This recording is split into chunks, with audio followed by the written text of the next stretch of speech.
How did this American aristocrat turn into a fish person? Who is Daryl? Where's Hellboy?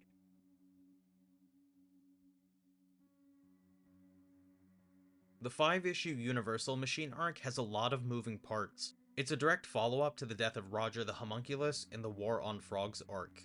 While everyone mourns Roger, Kate Corrigan gets an arc to herself. She learns of an ominous collector from France, the French, who has a book that might be able to resurrect a homunculus.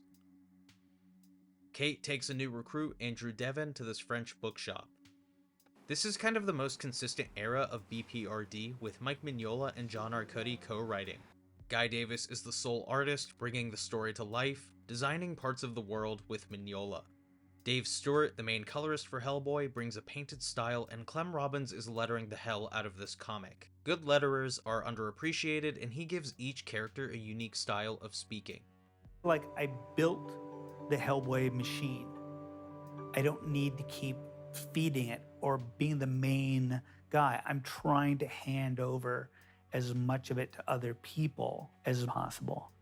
A running theme in previous arcs has been about origins, so each issue breaks down the backstories of BPRD's Fantastic Four: Liz, Abe, Johann, and Daimio. The regular people go out into the field while the supernatural characters sit around drinking coffee and talking about their experiences with mortality. In France, the bookshop owner traps Kate in a painting while Devon calls for backup. Issue 2 shows a flashback of Daimio's platoon looking around a Bolivian forest in 2001. Searching for a jaguar cult that kidnaps nuns. They end up finding a nun with the skeletal face of a jaguar with a side of disaster. One of Daimyo's soldiers gets taken out by an arrow fired from the natives of the jungle. Things don't get better, as some unseen figure cuts through Daimyo's platoon. Daimio is the last man standing as he turns to see the jaguar nun behind him. We get to see why his face looks the way it does. Before he croaks, Daimio sees a vision of a jaguar deity before waking up in a body bag 3 days later. Davis has an insane early draft of the jaguar deity, but the final version is a little more tame. Johann's flashback shows his indulgent side where he tries to spit game at some guy's deceased wife in his spirit form before being rejected. Liz admits that she has dreams of the night her family died, but Johann tells her it's her family reaching out through dreams to help her move on. In issue 4, Abe Sapien decides to skip his origin since it's a big part of the series, but he tells what he calls a sad ghost story, going back to 1990 in Ontario featuring Davis's take on Big Red. So Abe and Hellboy are doing some BPRD shit in the forest, looking for a white cloud speeding through the woods, for a man who went missing a year ago. The sun sets, wind starts blowing, and they hear a howl, coming face to face with a Wendigo. Suddenly, the Wendigo speaks. This page says a lot about Hellboy's character and sums up the whole BPRD series. A really effective use of a page that gets the message across to people who have no idea who these characters are. Also, Abe is holding a gun in this panel because he knows damn well that Hellboy has bad aim. So I'm not an expert on Wendigos by any means, but if there are any experts out there, feel free to chime in. Wendigos are rooted in Algonquin folklore. They're described as cannibalistic monsters or spirits. A person can become a Wendigo from a corrupted soul caused by greed or extreme hunger or cold. Hellboy in the comic mentions the Wendigo curse targets murderers. In pop culture, the Wendigo is usually depicted as a deer-like monster. That seems to be more of a Hollywood design. BPRD's Wendigo follows the traditional description, a lanky, emaciated figure with ash-colored skin with a weakness to fire. Then there's the Wendigo created in Incredible Hulk number 162 by Steve Englehart and Herb Trimpe, which is a curse that makes someone into a cannibal monster with white fur. In BPRD and the Hulk comics, the Wendigo curse replaces the host's memories and personality. We learn that Daryl was a hunter who blacked out during a snowstorm. When he woke up, he had transformed. Hellboy and Abe tell Daryl his family moved during his year-long disappearance. Daryl explains how he's already losing his memories of his old life. Before locking him up in a BPRD facility, Hellboy gives Daryl a photo of his family. Meanwhile, Devon is still calling for backup and negotiating with werewolves. In the painting, the bookshop owner blackmails Kate, offering her the book and her freedom in exchange for Abe Sapien to add to his collection. This arc shows how everyone handles things in their own way. Kate isn't going to sacrifice Abe, but she's not waiting for help either. She steals a knife from the dining table and cuts the bookshop owner's fingers off, which had a ring that kept some demons under his control. The demons burn the painting, the book, and the town, but Devon and Kate are found by the Bureau evacuation team.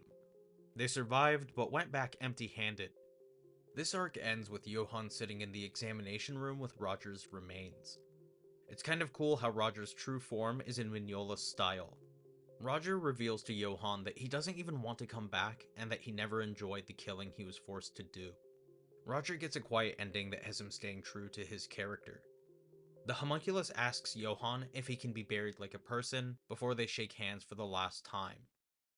Garden of Souls is a 5-issue arc that continues the exploration of Abe Sapien's backstory. Previous arcs reveal that Abe was an American aristocrat named Langdon Everett Caul from the 1800s. We open up with a flashback of Caul in 1859 in London doing some American aristocrat shit at a party. There's an unveiling of a living mummy who comes into play later. Roger finally gets his burial in the present day. Liz mentions how the Bureau didn't use Roger's real name to avoid possible body snatchers. On top of diving into Abe's origin, we learn more about Daimio's history, that he's related to a World War II war criminal named Crimson Lotus, which adds context to the monkeys and no masks we see in the series. After receiving a cigar case with Caul's initials and a map, Abe takes Daimio to Indonesia to track down the people from his past. It turns out these aristocrats from the 1800s kept themselves alive with these steampunk life-preserving suits. One of them, named Edward, transferred his mind into a test tube body. Meanwhile, Liz is still dealing with her insomnia and gets a glimpse of the real end of the world. This arc, out of the other two I'm covering in this video, feels the most Hellboy. Mysteries, remote islands, and emo Abe delivering dry one-liners in Red's absence. When Abe arrives to the island on the map, he reunites with these aristocrats, but they knock him out and hold him hostage until he agrees to help with their plan. Okay, so this plan.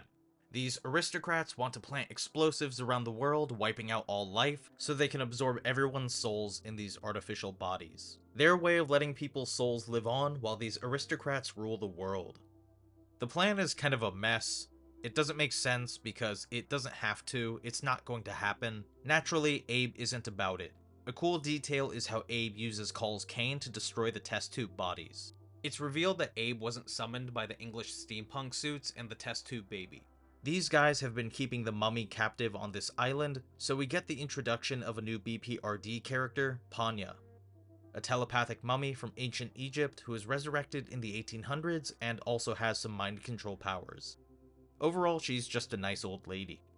The British dudes keep calling her Nanette, which is the name of an Egyptian ocean goddess and fits with the mythological references in Mignola's world. It's a backhanded name since it fits with their plan to drown the planet.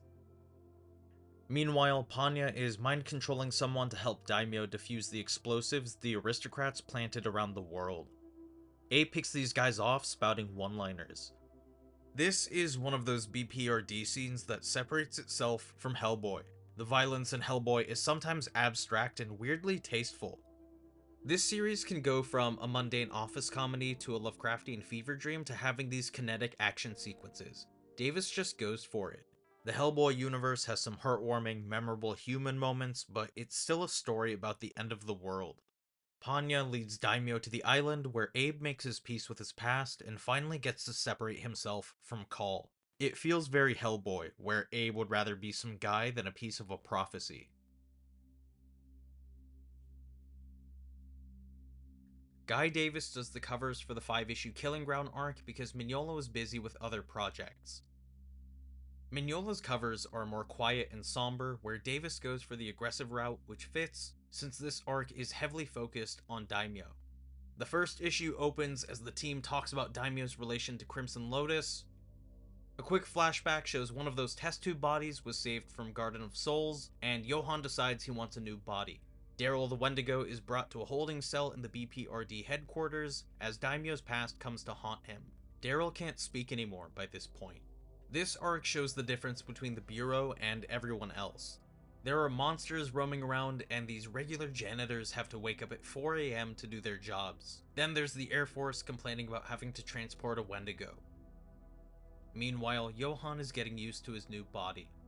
Liz's insomnia gets worse as she sees another vision of the end of the world. However, she develops a friendship with Panya after being assigned to look after the mummy. There's a nice quiet scene where Liz talks about Panya's island, and they dive into the meaning of Liz's dreams. One of the survivors of Daimio's platoon tracks him down and breaks into the bureau. Chaos ensues when a string of murders occurs in the base in a short time frame. Everyone immediately blames Daryl. Let's check on Johann real quick.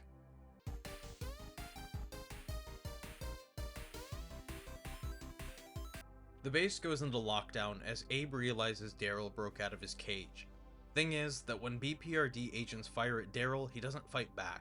He just wants to get free. Daimio walks into his room during the chaos, followed by an explosion. Abe takes down the soldier who broke into the bureau when something that doesn't look human steps out of Daimio's room. Guy Davis gives Daimio's monster form 3 phases.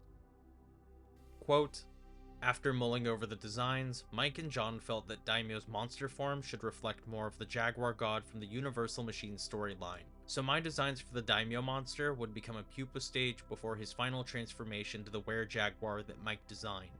Unquote. We see the Daimio Jaguar monster ripping up BPRD agents before Johann conveniently returns for a fist fight. It has one of the most gruesome scenes because of what happens to a main character. Once again, Davis is insanely versatile.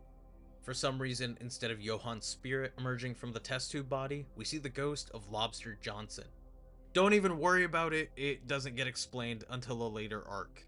The ghost saves Liz from one of her nightmares. In issue 5, Johann, back in his bubble suit, speaks with the spirits of Daimio's allies. A man known only as the Chinaman, I know it's not a great name, I didn't write it, and a soldier named Manuel Antonio Chavez. From Chavez, we get a different POV of the Bolivia flashback from Universal Machine. It's revealed that Daimio and the members of his platoon were cursed by a jaguar spirit. After being hit with an arrow, Chavez survived but lost the ability to speak. He was the only one not afflicted with the jaguar curse. Chavez took it upon himself to learn how to end the curse and track down the remaining jaguars, with Daimio being the last one. The Chinaman reveals that he was helping Daimio keep his spirit at bay, which is why the captain is being impaled with swords in random scenes throughout the series. Daimio started losing control when Daryl was brought in, like the Wendigo was triggering his jaguar form. The jaguar was responsible for the BPRD killings, but Daimio didn't remember any of it. Daimio escaped the BPRD base and changed back to normal. His departure is a massive turning point for the series. As always, the transcript for this essay is available on my website, witsandpod.com. If it's not on there, it's not me. For any new people, welcome. I've talked about Hellboy and am breaking down BPRD, so be sure to check out the playlist for all of my Mignola videos. Share these essays around. Thanks to those checking out this series, chaos ensues.